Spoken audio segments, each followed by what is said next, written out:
What up, what up, what up? Welcome to the Hot Rod Hangout YouTube channel. Today, we're going to go do a shop tour at Iron Horse Restorations. Looking forward to showing you some of the cool stuff they got going on and also what they offer. Come check it out.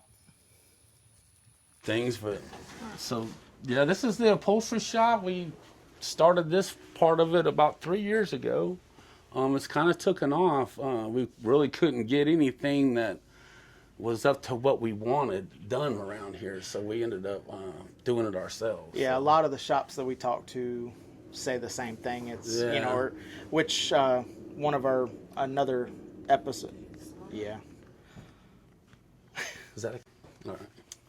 So one of the other shops that we were talking to, his wife actually started doing upholstery That's cool. because she was tired of listening to him complain that, oh, I can't get it done, or you run into deadlines and, oh, I'll have it done. And then it gets back and she's like looking at it and she's like, well, and what originally started it was she pointed at something that was wrong. And he's like, well, if you think you can do better, why don't you try it? And it was just frustration. And she's like, well, let me go buy a sewing machine. And she started it because, you know. Cool.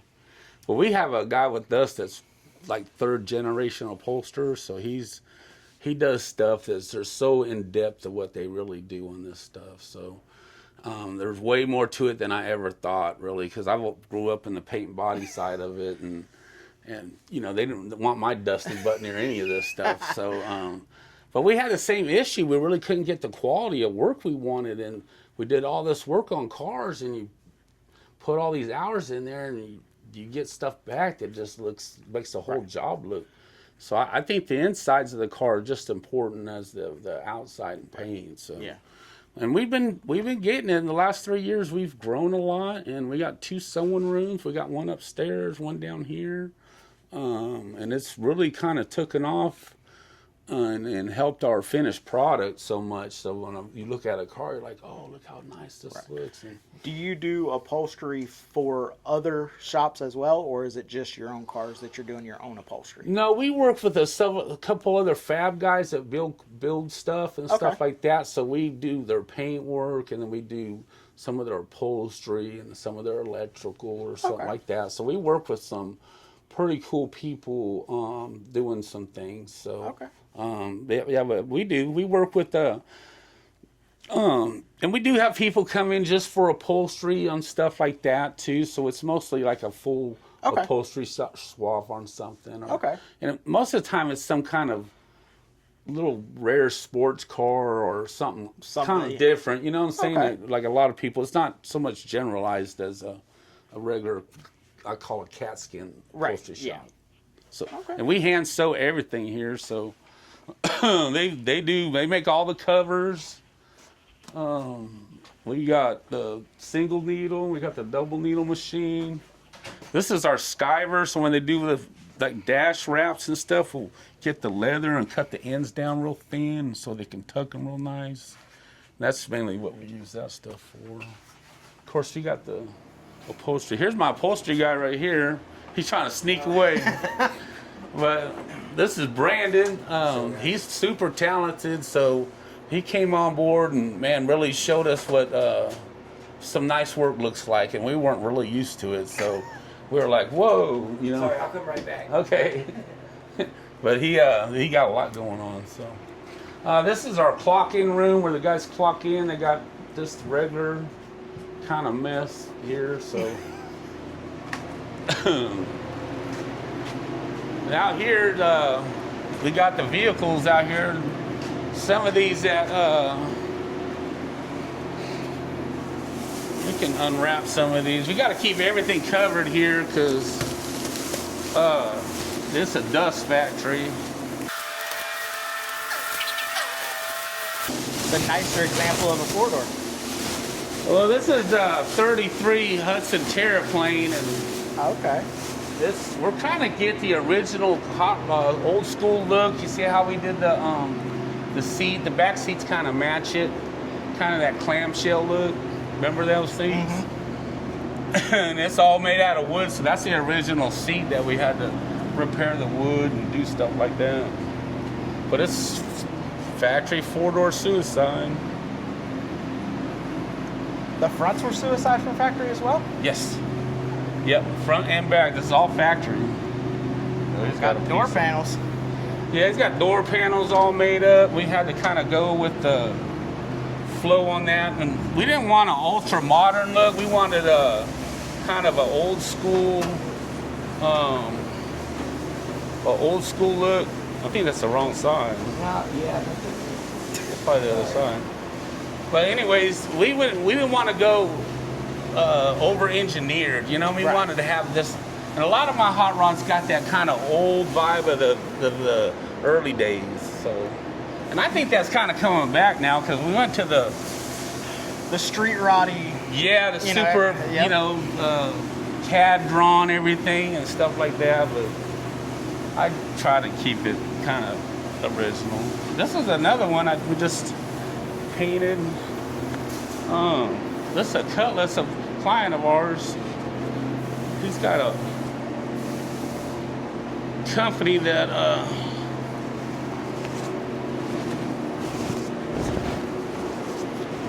it's a pretty color, and you see the stripes on this thing are in flat. They're flat eggshell stripes, so it's something I've been working on. We can throw it on this table.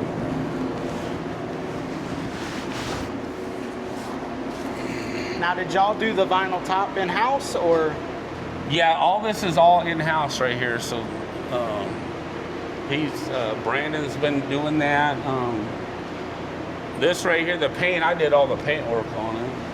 And I've been doing this rally, this kind of eggshell colors on cars, and everybody kind of likes them. You know? It does. It's different, but not so different that it immediately draws your attention to it being. It's subtle, like it's just a little, something a little bit different with it, because we've done so many where everything's glossy, and then a couple of my guys, we just did a pink Bronco for a lady, and then I did the whole thing in a flat pink. Okay. Yeah, then all the jams were white though, so when you open the doors, all the jams were white. And I suicided that one, so I suicided the back door of the 76 Bronco. Oh, that was the one you were talking about. You had done a 4-door version. Yeah, we stretched that one. But that one came factory like that. And then here's a one from one of our clients that he does off-road vehicles. So this thing's getting like a full-blown LSX, and it's got some cool stuff with it. But we do his paint work and finish work. He handcrafted all these metal panels and done it. Then he sends it over to us, and then we'll get it all painted and put back together, and then he'll put the engine in it and do all the stuff. So this is a pretty neat truck.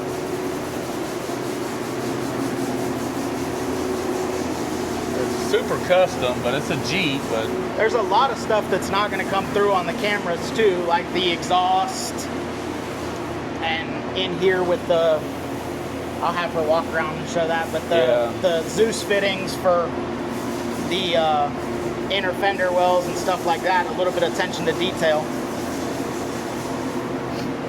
You know, in here with that, and yeah, it's got all nice panels fit in there for mud panels and stuff, and then it's a true off-road truck. So it's got the dual stage shocks on it, so you can push down on it. It's pretty amazing how soft it is. So it's pretty cool. Yeah, you can. So you can really. Yeah, this thing's gonna be. And this is what he does. He does this off-road wild stuff like this a little bit. So, but. Is that for a subwoofer? Huh? Is that a subwoofer? Yeah, that's a subwoofer. So we paint everything, get it all painted. We get all the stuff powder coated, whatever he wants. We get all the suspension powder coated. Then I give him back like a painted, finished piece, and then he'll assemble it and do all that stuff like that on this one. But I think he's pretty talented. It's pretty neat if you really look at the axles and stuff. As soon as we come out, I was like, you're like, what is that thing? Yeah, I was like, that's wild. Well, that's what we were doing about that pink Bronco. Everybody come in here. They don't come with 4 doors? When did they come with 4 doors? And that really messed them up when I pop them open and they split open like a limousine. So some of these cars are trying to keep them dusty. Here's one that we're restoring. These are very popular here down in Florida. Like these little off-road vehicles. Everybody wants a little truck. So that's the big thing now. When I was a kid, everybody wanted Chevys and T-Birds, but now everybody wants these things. So this is a Toyota dealer. He owns a Toyota dealership in Panama City, and we're doing this one, but it's pretty much all brand new. Oh, kept the Toyota motor and everything. Yeah, so it's all like original, but I think their idea with this one is to get it all done, and they're going to put it in the showroom at the dealership. And it's a pretty good sized dealership.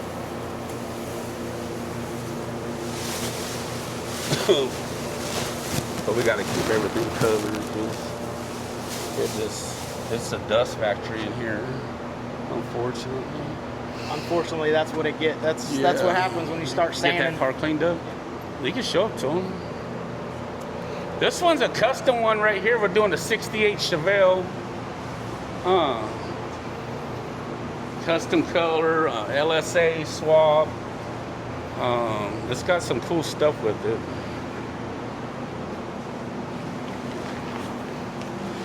So this one's got the the flush mount glass. And I cut all the. Yeah, this one's got a pretty cool color. And this one's hasn't been cut and buffed or anything. Just straight out of the gun right now. I don't like to buff them too soon because the guy's got to lean over them and do all that stuff. I want to save as much meat on the clear as I got. You know what I'm saying? Yep. So. But it's got this one's an LSA swap. You know, and it's really cool. It's got a lot of upgrades to it. It's got a tune on it. It came out of a Cadillac. Kind of stripped the Cadillac down and took everything off that we needed. It was wrecked or rolled. Kind of what we're doing. So we chopped all the drip rails off. Did the flush mount glass on it. Yeah, flush mount makes a huge difference. Yeah, do you like that? I think it was. These ain't easy to do. Look inside, and you got to space these up and stuff so high. So when we get inside for the interior, we're going to have to modify the little A-pillar covers. Stretch it out a little bit. Yeah, because if not, you'll have a big gap in them. This one's going along pretty smooth, so the underneath looks just as pretty as the top on this one. So he wanted the bottom just as pretty and shiny as the top. We did that for him.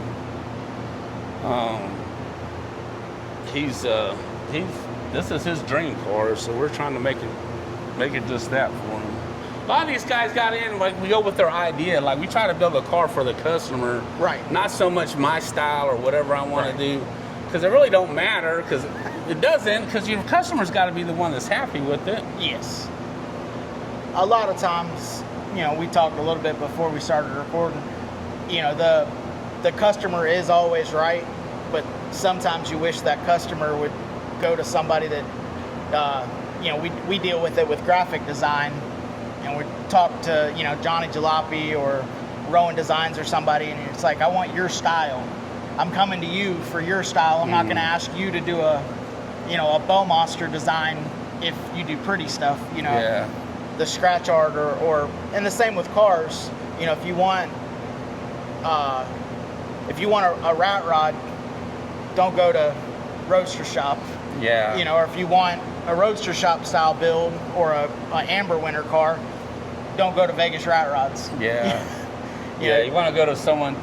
We try to cater to the customer, so they come at me with all kinds of different stuff, and we try to do our best just to make them happy. Oh, and it's nice to see that you got the off-road, the kind of factory, resto mod, customs, you know, everything all in one place. It's good to see the variety, and also show the watcher that, you know, if they're around this area, you know, they can come and trust y'all with a vehicle, because all car guys know that it's sometimes hard to. It is. We get a to lot let of your cars baby go out. Yeah, and we get a lot of cars that have been through other shops, and they'd sit there for 10, 12 years, or and then all the stuff that these other shops do won't even work out. Then you're stuck with it, and you got to make it right.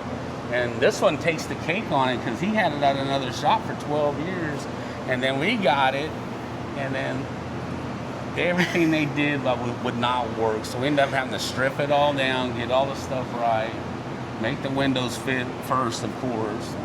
And that's a challenge on some of these old ones. So you really got to put that when you're doing all your body work on there and get that right. But it happens a lot. You'd be surprised how many people go out and they spend all kinds of money, and then it's really, not beneficial to the build. And we talked a little bit on my Caddy build. The guy bought stuff for that car, but not everything works cohesively together.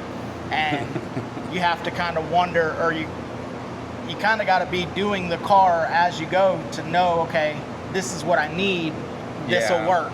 As you plan out the car, you want to buy the products that you're used to installing, and then doing stuff. And then when the guys, I call them the point, click, and ship crew, because they want to come in and I'm going to get this and this and that, and I'm going to supply all the parts, and then you're in for a hard job because, and then they'll buy 2, 3. We just finished one for a guy, and he's a great guy, but he was on there and he bought like 4 or 5 of stuff that we didn't even need, like duplicates and stuff. So when we had all those parts, we were done with his build, we went to him with all the extra. He goes, this is all the stuff that you bought extra that we didn't use. And then he said, just keep it. It's like, I think they get excited just getting on there, being a part of it somehow. And honestly, sometimes it ain't the best thing for business, but if they're happy, then, hey. And when you look at it the way I do, I built one car for one person most of my life, and they don't ever get a chance to go do that again, So I try to make it something I could obtain or actually finish or to... Well, and like you said, a lot of people, this might be it. They've worked hard all their lives, and they're putting a lot of trust in a shop to give them a product that they're going to get some enjoyment out of, because the American dream is still to work, and with everything going on, this might be their savings. They've worked hard, they've broke their backs, whether it's mentally or physically. They have. And they're giving you basically every dime they got to try to make their dream come true. Yeah. And we try to take each guy's, like I did like 40 spray outs on this color, so. Well, and that's another thing, with paint even, you see it all the time, or you hear about it all the time, of people saying like, oh, I bought this color and it didn't turn out the way. Well, did you spray it out? No, I just bought the paint and painted it. It's like, well, the reason it didn't look that way was because that was on a black base, or that was on a silver base. Because all those change, they do. When we were looking at doing my Cadillac roof, the guy, he sprayed out a couple different things, and he was like, which do you like best? And I'm like, well, that really pops. Or, body-wise, this is the colors I want. And we picked out on speed shapes. And he's like, when we get the colors, I will spray them out again to make sure that we get the colors right. Yeah, it's important to get that color right. Because everybody sees colors different, so everybody likes them different. So, like this one here, I really did like 40 spray outs with it. So we had the Sickens rep here and everything helping us do spray outs. Because I was like, man, I don't know if I can get it right or not, but he wanted it's a custom color, so we got it right. And him and his wife came in, we did a bunch of spray outs and made sure they liked them, and so it wouldn't be no problem when we do paint the cars. So it's the color. And this thing really pops outside like really super great.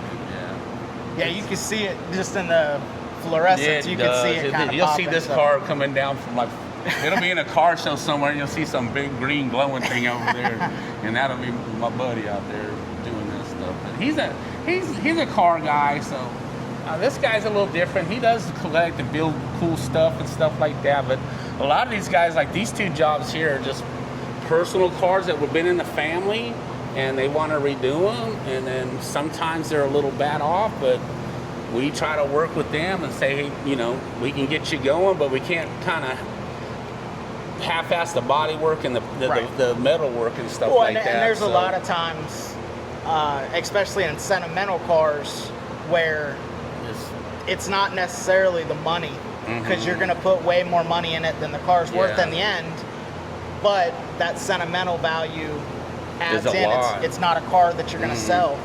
And we do that a lot. You'll be surprised how many cars in here, like that GTO, that 69 GTO GOAT right there, the Judge. He bought it when he first entered the military, and he's had it through his whole career. And then he watched us and seen all the cars I finished, and then he came over here and got with me a whole year in advance. You know how military guys are. They're like, okay, let's get together, and they'll have a big old giant email for you. But he's great. So he's doing the one car, one lifetime kind of thing, where, you know, this one's going to a dealership, and then the hot rod's been in the family back over there for like 26 or 7 years. Like, the husband and wife got married in that car. They had that back in the early 70s. Yeah. So there's a lot of that gets involved. It is a whole different kind of thing you have to deal with. And also, as a shop, you got to take that into account too. Is a lot of emotion goes into some of, you know, and you want to give them the best you can, but also steer them in a direction of, hey, let's not put, you know, overdo it so we can't finish it. Yeah. I'm the guy that's talking you out of a bunch of stuff. Like, I don't try to do that too much. I try to get it within reason and know that I can get it done, because everybody's got a different budget. Some people come in here and like, the money's not the problem, it's time. And then you got different people that is totally opposite. So you just got to kind of work every situation in a different. So. And also, you know, age. You hear horror stories of my car went to a shop and, you know, it was my dream car. Well, he never got to see it because, like you said, 12, 13, 14 years into a shop. Yeah, and you're I'm like, I'll have a nervous breakdown with him in here that long. But we do stuff like that for people that can't afford it. Like, you got to space it out sometimes. You know, but we got $5,000 a month to do on this car, or whatever, and I say, okay, we'll make sure we do that each month. And we've got a couple in here that I've done that, but on the customer's request. Because they wanted something really neat, and then we're trying to give it to them. And it's good to know that, you know, if someone has that budget constraint, you're not going to surprise them with a, hey, I got $2,000 I can give you every month, and you come up and hand them an invoice for $5,000, and now you're both looking at each other like, all right, well, that's going to take me 2.5 months to get to you. Yeah. And then that car gets pushed over in the corner, and you're like, well. We actually don't do it like that. So, like, I'll get stuff done on a car, then my clients will just pay whatever they can a month and get caught up on it. Okay. Because it hurts me worse to stop on a job in the middle of stuff than to get started back on it. So, it's a 50-50 payoff, man. So like, you're rolling the dice sometimes, but 99% of the time they come around and then take care of it. But it's a nightmare to stop a big giant job when you're right in the process of it. So. Well, and we experience that being the personal builders. Yeah. You know, I need this for my car. I need this for my car. And you got to get the money to get it. Yeah. Like we said earlier, you're like, I want to be the guy that can call up and go, hey, send me that, and not go, how much is it? Yeah. All right, I'll call you back next month. Yeah, that's so true. I'm in the same boat you are.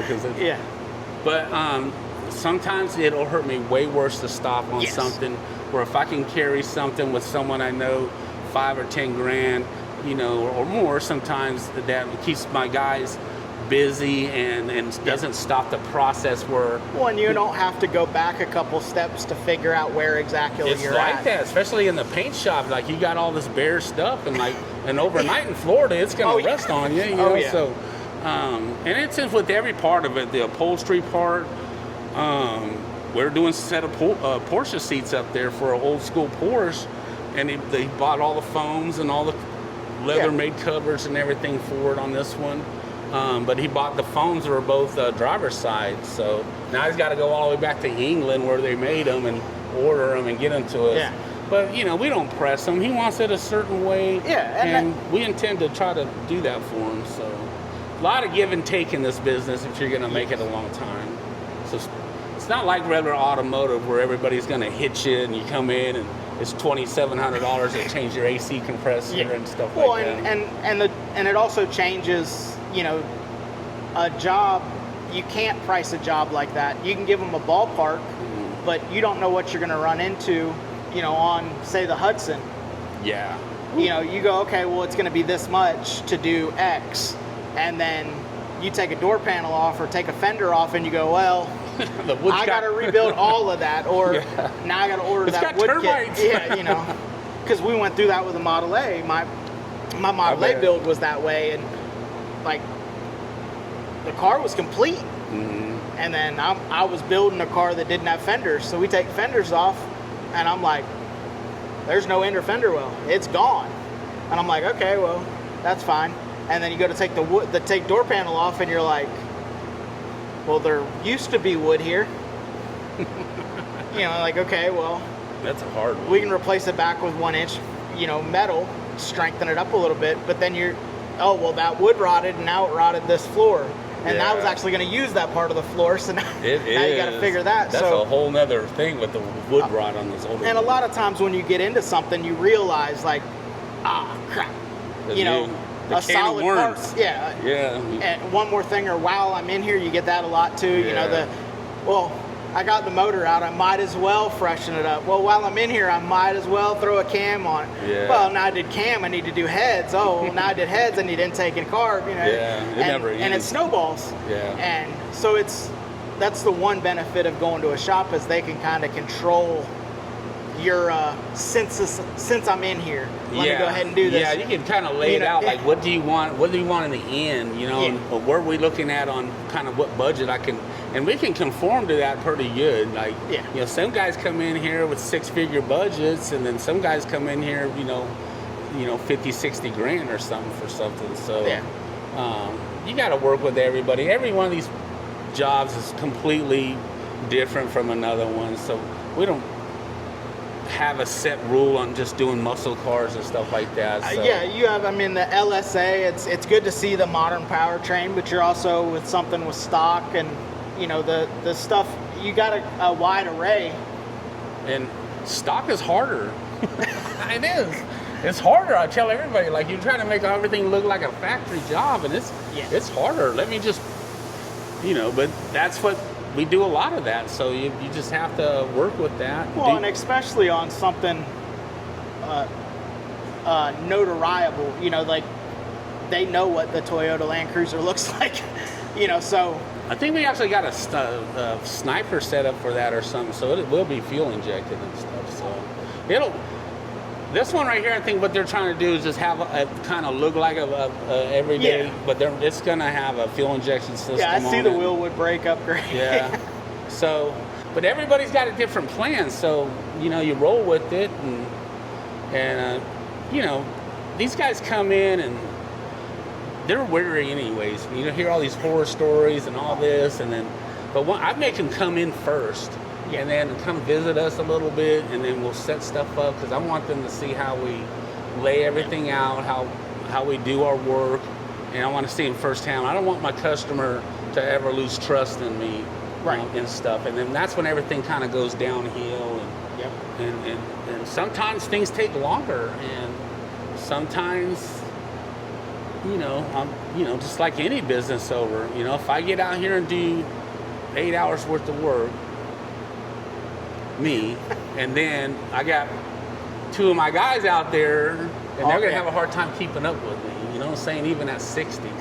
So, and it's just a thing you have to realize, that, you know, my guy might, but they're not really sloughing off, but, you know, you got to work with the talent you're given and stuff.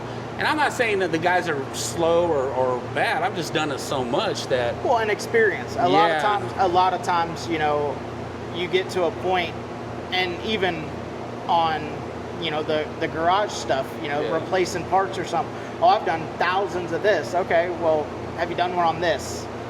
Or do you know what to do, you know, metalwork? I admitted in our first conversation that I'm not your sheet metal welder guy. Yeah. It's not me. I don't know what to do when this happens. Whereas somebody that's done it forever, you know, the painter, when he fixed the gutter or guess you call it a gutter on my fins on the Cadillac. Yeah. I looked at the hole and I'm like, oh, well, there goes that. And literally a day later, he's sending me pictures and it's smooth and it looks like there was never a hole there. And I'm like, how the hell did you know? Because he's seen it when, okay, well, I can cut here, I can cut here.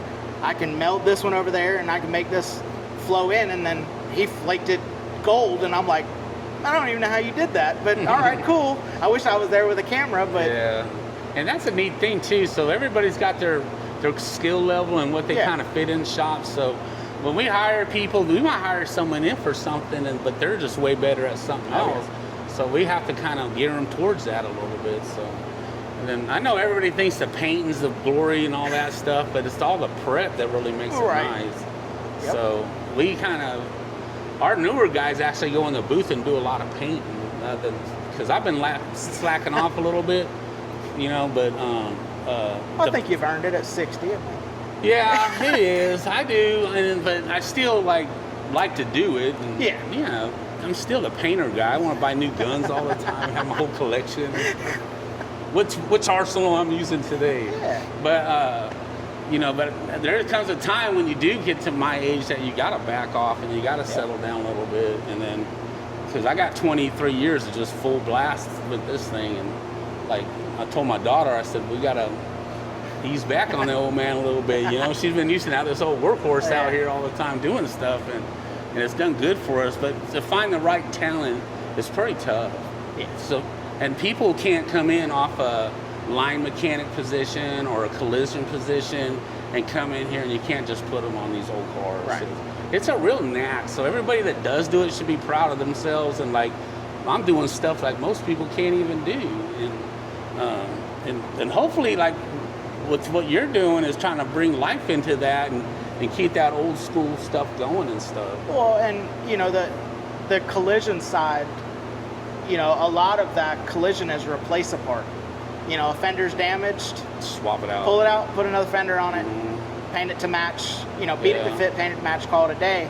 And a lot of this, you know, if you got a dent there, you're not replacing a quarter panel, you're replacing a little spot, and then trying to get the proper technique of the welds hot enough to penetrate, but not too hot enough that now you gotta watch your heat. There's stuff that you can do, and we use a lot of cool stuff for that too. Sometimes the guys will get in here and do something, and we'll dolly it all out. Yeah. And then we got a friction disc. I don't know if you've ever seen anybody use friction disc. So I love that thing. Like, I was like, man, this is so cool. So I got me a set of them, and they work good. They're a little slow, but if you keep doing it and keep doing it and create enough heat, you can get a panel pretty straight. So we got a metal guy that does that part of it. So we'll get the stuff in. He'll bring everything out as the best he can, and then we'll hand it over to the body guys and just make sure we run a straight edge on it or something, make sure it's not too high and it's close. And there's a lot of technique in that though. But most of the time on everything that we do nowadays, I used to splice a lot of quarters and do stuff like that back in the old days. Now, if it's available, we just change the whole part. Right. Because once you pull that, say the whole quarter panel off a car, and you turn it upside down and all that corrosion and rust in there, it's gonna poke out on you sooner eventually, or later. Yeah, so if there's something nasty with a quarter, I would prefer to change the whole quarter. Right. And then, but these are a job because they're made in China. Yeah, you gotta cut them in half and cut them apart. Still put them back together sometimes, but that's one thing I would love to see the industry get better at, quality parts. That would be awesome. You know, it'd make my job so much easier. It's a struggle. I'm sure all the shops have that probably. Same thing. It's pretty much, you know, and there are better, you know, NPD down by us, you know, their parts are usually better, but then I've heard horror stories on, you know, it, and also we have to remember that in the 50s and 60s, there was a physical person bolting that fender on. Yeah. It wasn't like now where it's just Legos and some robot arm drops it in the exact spot every single time. A lot of variations in these old bodies because they were handmade and stuff like that. Yeah, and you know, or a screw or a fitting or something, just you need to tweak it just a little bit to make it fit correctly, or a hole. I mean, you buy a panel, the holes are slotted. There's a reason. Yeah, they do. You know, because GM back in the 50s and 60s, or Ford or Mopar or any of them, again, they were hand built. They were made, back then it was more of a make it work, not a... They had a loose construction. Yeah. And then when you go to European cars like a Porsches, and they had them gas like an aircraft, you know, like stuff like that. So it is funny how European cars were so, the bodies were so nice over the years. But then you have the high-end cars, your Aston Martins and stuff like that, where the quality is crap. And it's like you spent all this money on stuff on like a that. name. Yeah. But we really do appreciate you taking us on a tour. Okay. Where can everybody find you? I know you got a website. We'll put that down in the link. But Iron Horse Restorations, y'all are in Malone. We're in Cantonment, Florida. Okay, It's Iron Horse Restorations in Cantonment, Florida. Okay. They can call us at the 850-968-6161 is our number. And then we do have a website. It's just ironhorserestorations.com, and you can look at some of our stuff. And then we do got a little bit of Facebook and stuff going, but at my age, I'm kind of missed the curve on that a little bit. 10-4. Well, we'll make sure that we'll put all that down in the link below. Until next time, guys, get out and drive your shit. Later.